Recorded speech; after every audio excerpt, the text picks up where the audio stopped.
গীতাঞ্জলি রবীন্দ্রনাথ ঠাকুর।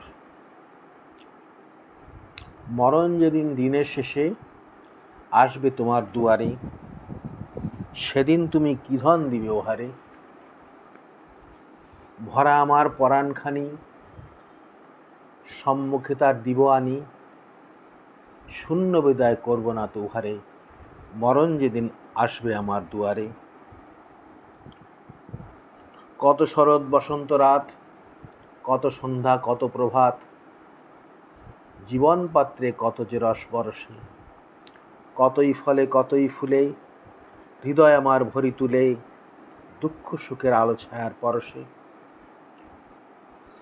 যা কিছু মোর সঞ্চিত ধন, এতদিনের সব আয়োজন, চরম দিনে সাজিয়ে দিব উহারে, মরণ যেদিন আসবে আমার দুয়ারে।